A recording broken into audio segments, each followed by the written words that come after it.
تھی اور زبان سے قرآن پڑھتی تھی اور دل سے اس کی تفسیر کیا کرتی تھی۔ سبحان اللہ۔ اور نماز عشاء ادا فرمانے کے بعد سیدہ طیبہ تھوڑی دیر بس بستر پر استراحت فرما کر پھر آپ نماز کے لیے کھڑی ہو جاتی تو 2 رکعت نماز میں کبھی نماز فجر کا عین وقت قریب آ جاتا، آپ افضل نماز کو مکمل کر کر اللہ کی بارگاہ میں عرض کرتی کہ اے اللہ اتنی رات کو چھوٹی تو کیوں بنایا کہ تیری بندی فاطمہ حضور قلب اور اطمینان قلب کے ساتھ 2 رکعت نماز ادا نہ کر سکی۔ اللہ اکبر۔ تو تمام خواتین ماں بہنوں سے مؤدبانہ گزارش ہے کہ خواتین اسلام سیدہ طیبہ طاہرہ کی سیرت پڑھے، ان کے اسوہ حسنہ پر عمل کرے اور ان کی سچی کنیزہ بن جائے تو انشاءاللہ تبارک و تعالی آپ کی گود میں غوث اعظم نہ سہی، آپ کی گود میں غریب نواز نہ سہی، لیکن سچا غلام غوث اعظم پیدا ہو سکتا ہے، سچا غلام غریب نواز پیدا ہو سکتا ہے جب سیدہ طیبہ طاہرہ کی سچی کنیزہ اور سچا ان کی الحمدللہ نقش قدم پر چلنے والی خاتون کوئی بنتی ہے وہ اللہ تعالیٰ ان کی گود میں غوث اعظم کو پیدا فرماتا ہے۔ سبحان اللہ۔ کہ غوث پاک کی والدہ کو یہ لقب عطا کیا جاتا ہے فاطمہ ثانی کا، فاطمہ ثانی احمد الجبار، یعنی کہ اگر فاطمہ زہرا کے بعد کوئی ایسی اگر عورت دوبارہ دنیا میں پیدا ہوئی ہے اللہ اکبر ان کی سچی کنیزہ تو وہ غوث پاک کی والدہ ہے، اللہ نے ان کی گود میں ولیوں کا سردار پیدا فرمایا ہے الحمدللہ۔ اسی لیے خواتین ماں بہنیں یاد رکھیں، مرد حضرات بھی اور خواتین ماں بہنیں بھی، کہ آنے والی نسل پر اگر اچھا اثر پڑے تو لہٰذا اچھے اعمال کا بھی اولاد پر اثر پڑتا ہے اور برے اعمال کا بھی اولاد پر اثر ہوتا ہے۔ اللہ اکبر۔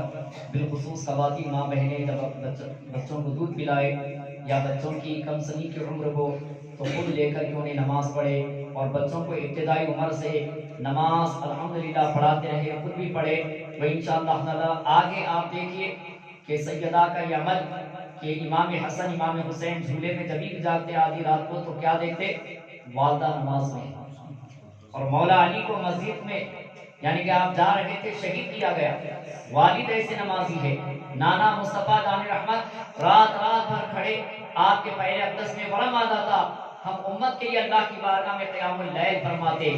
سبحان اللہ۔ نہ نانا کا جواب ہے، نہ والد کا جواب ہے، نہ والدہ کا جواب ہے، تو اب ان کا بیٹا حسین کربلا میں الحمدللہ نماز کی حالت میں شہید ہوتے ہیں۔ سبحان اللہ۔ اور گھرانے کی تربیت کے آگے بتا دیا کہ یہ سر جھکا کے میدان قیامت میں، اور یہ سر اٹھے گا، یہ سر جھکا کے میدان کربلا میں، اب یہ سر اٹھے گا میدان قیامت میں۔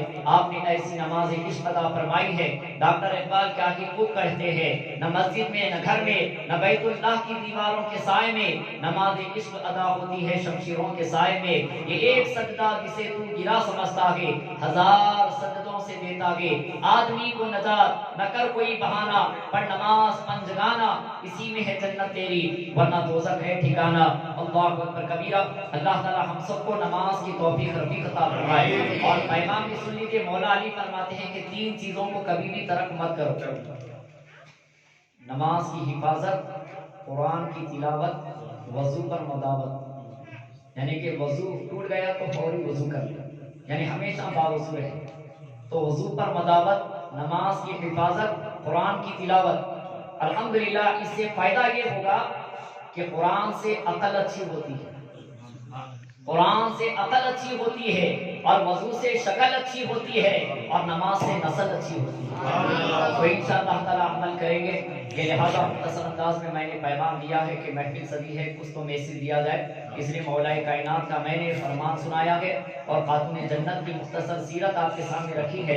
اللہ تعالیٰ آج کی ہماری اس محفل کو قبول فرما لے اور ہمارے لیے باعث نجات بنا دے، اور یہ محفلیں جو منعقد کی ہے اللہ تعالیٰ نے دین دار کی رات دار کی ترقی عطا کرے۔ آئیے بس 3 اشعار اور سے پاک غریب نواز کے پڑھ کر سلام پڑھ لیں گے۔ آئیے علی جناب محمد عبد الکریم محمد